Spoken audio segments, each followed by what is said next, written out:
Welcome to my channel mathematics studies. आज हम BA BSc second semester की book vector calculus के chapter number first की exercise 1.1 का लेक्चर सेकंड देखेंगे। आज का हमारा टॉपिक क्या रहेगा? Geometrical interpretation of scalar triple product. Okay, मतलब हमें इसका ज्योमेट्रिकल मीनिंग देखना। हमने ये देखा था कि हमने लास्ट लेक्चर में क्या किया था, ए क्रॉस बी डॉट सी, ये हमने बताया था कि ये हमारा इस तरीके से इसको हम लिख सकते हैं। फिर हमने उसका डिटर्मिनेंट वाली फॉर्म भी बताई थी कि इसको हम ऐसे डिटर्मिनेंट करके A1 A2 A3 B1 B2 B3 and C1 C2 C3 इस तरीके से लिख सकते हैं।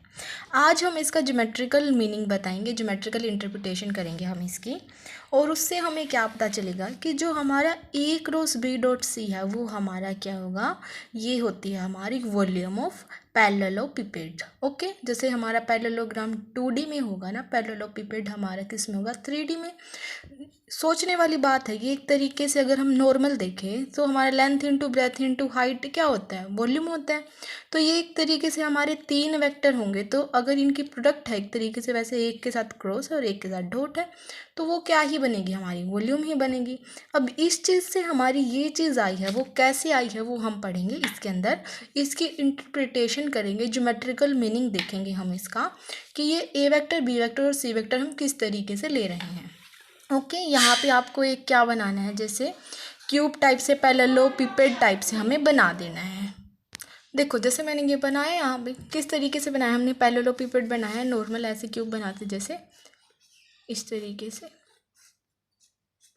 ऐसे करके बना देना, ये आपका बन जाएगा। ओके, अब यहाँ पे हमने क्या लेना है, सबसे मेन बात, 3 वेक्टर लेने होते हैं, एक ए वेक्टर, एक बी वेक्टर, एक सी वेक्टर।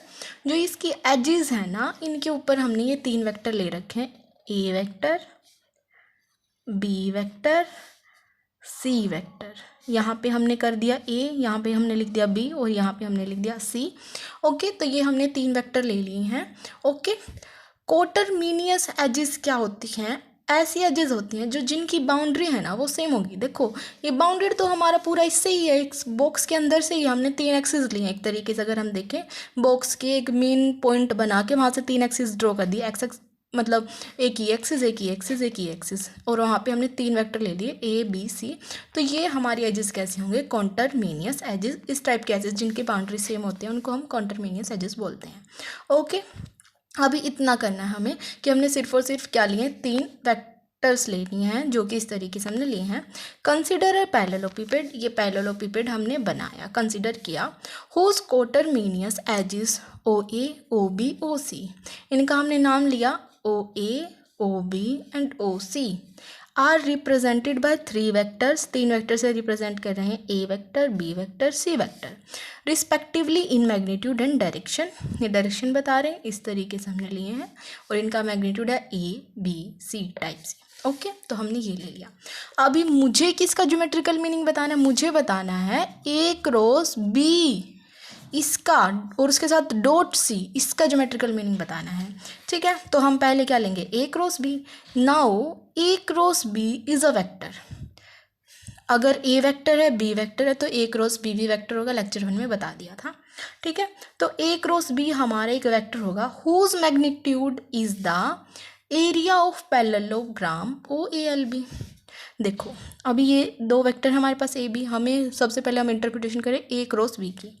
अब देखो ये हमारा एक पैरेललोग्राम बन रहा है O A L B, A into B करेंगे तो ये हमारा क्या बनेगा, पैरेललोग्राम का एरिया। तो यही बात लिख रखी है, ये हमारा इसकी प्रोडक्ट अगर हम इसके साथ करेंगे तो ये इसका क्या बनेगा, एरिया बनेगा।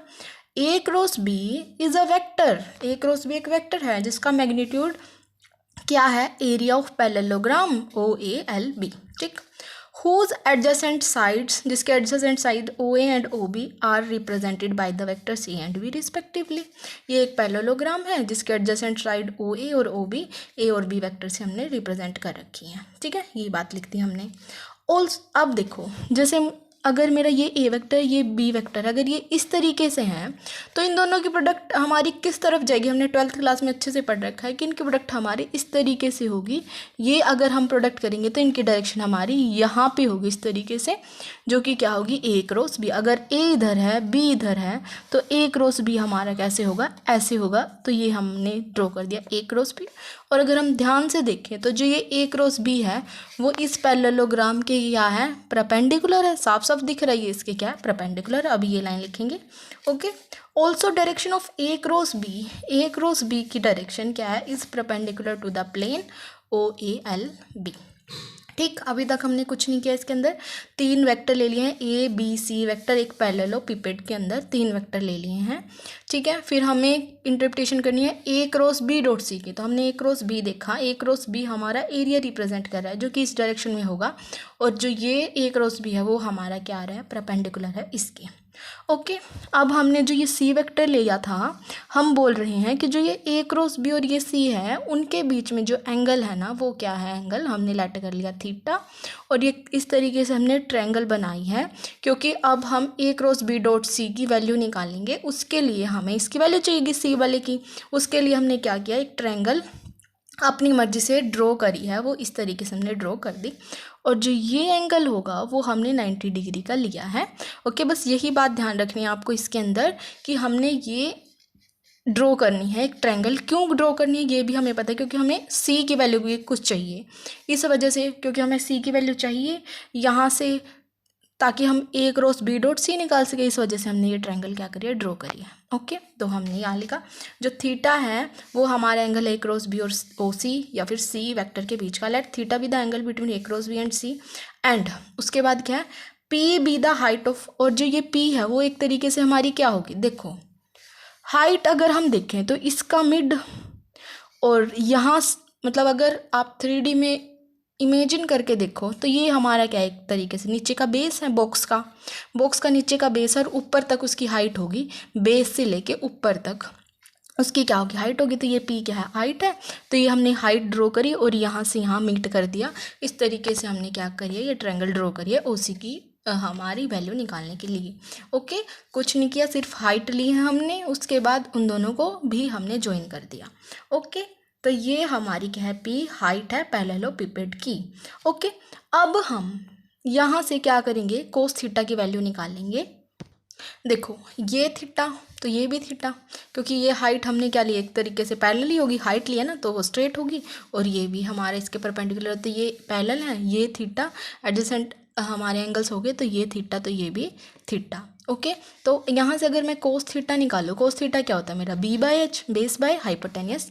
बेस मेरा क्या होगा, मेरा होगा बेस P, और हाइपोटेनियस मेरी क्या है, ये OC है, या फिर वेक्टर C लगा लो, OC लिख लेते हैं। यहाँ पे क्या हो गया हमारा, कोस थीटा। अगर मैं यहाँ से P की वैल्यू निकालूँ तो क्या आएगा, OC इंटू कोस थीटा, जो कि मैंने यहाँ पे लिख रखे हैं। ठीक है, अब मुझे कुछ पता चल गया है कि P मेरी एक हाइट ड्रॉ करी है हमने, ये 3 वेक्टर लिए हैं। इंटरप्रिटेशन किसका करना है, A cross B dot C का।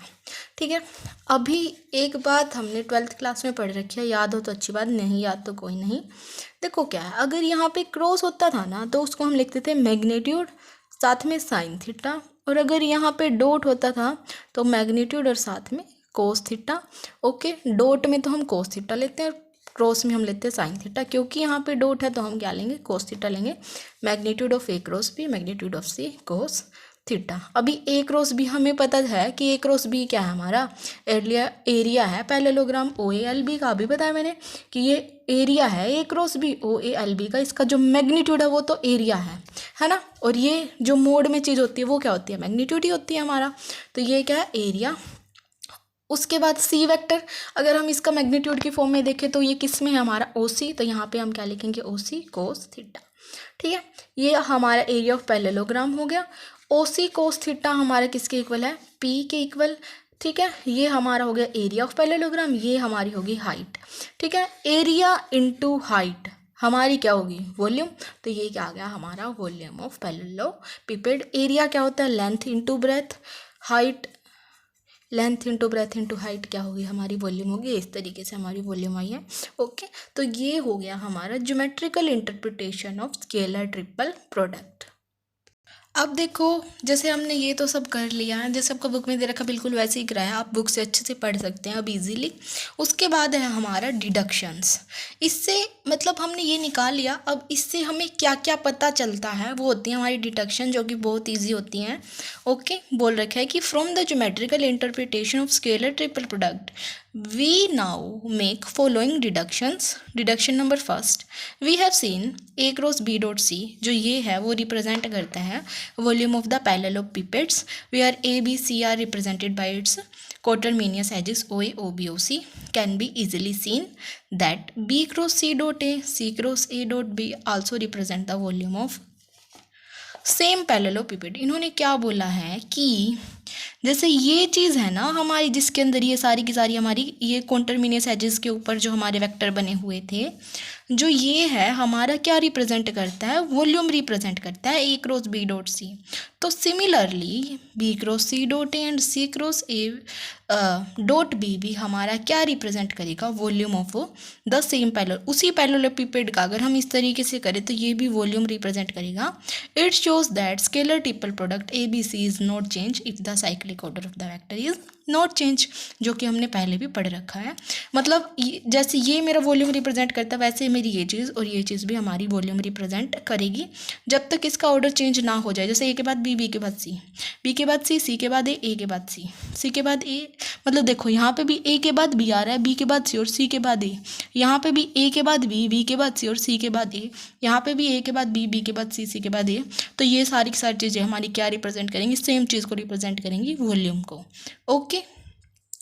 In the scalar triple product, dot and cross can be interchanged providing the scalar order of ABC is maintained. ये मैंने पहले भी आपको पढ़ाया था लेक्चर 1 के अंदर. अभी इससे डिडक्शन भी हमारी यही निकलती है कि स्केलर ट्रिपल प्रोडक्ट के अंदर डॉट और क्रॉस को हम इंटरचेंज कर सकते हैं. ओके. बस हमारी क्या बात है कि जो साइक्लिक ऑर्डर है ना वो मेंटेन होना चाहिए, ए के बाद बी के बाद सी, इस तरीके से ही होना चाहिए. ठीक है. तो हमने क्या किया, let A B C form a right hand system of vector and these represent the coterminous edges of parallelepiped of the volume V. Then क्या बोला है कि 3 हमारे पास वेक्टर दे रखे हैं जो कि कॉन्टरमिनियस एजेस के ऊपर है, मतलब जिनकी बाउंड्री सेम है. ऐसी एजेस के ऊपर हमने 3 वेक्टर लिए हैं ए बी सी. ठीक है. और हमारा क्या होगा, हमने अभी डिडक्शन 1 के अंदर देखा है कि A cross B dot C, B cross C dot A, C cross A dot B, ये सारी की सारी चीज़ें हमारी सेम है और वो किसको रिप्रेजेंट करेंगी, वॉल्यूम को रिप्रेजेंट करेंगी. राइट. क्योंकि हमने अभी पढ़ा है कि ये सारी चीज़ें वॉल्यूम को रिप्रेजेंट करिए, ये तो ये सब क्या है, हमारी वॉल्यूम है. Okay. Since dot product is commutative therefore it suggest that. देखो डॉट प्रोडक्ट कॉम्यूटेटिव होती है. कॉम्यूटेटिव का मतलब क्या होता है कि जैसे कोई चीज़ है ऐसे अगर हम ए डॉट बी लिख रहे हैं तो उसको हम बी डॉट ए लिख सकते हैं. ये होती है हमारी कम्यूटेटिव की प्रॉपर्टी, जो कि डॉट प्रोडक्ट हमारी सेटिस्फाई करती है. मतलब हम उनको आगे पीछे करके लिख दें तो उन पर कोई फ़र्क नहीं पड़ता, ये बातें हमारी सेम होती हैं. ओके. वो होती है हमारी कम्यूटेटिव प्रॉपर्टी.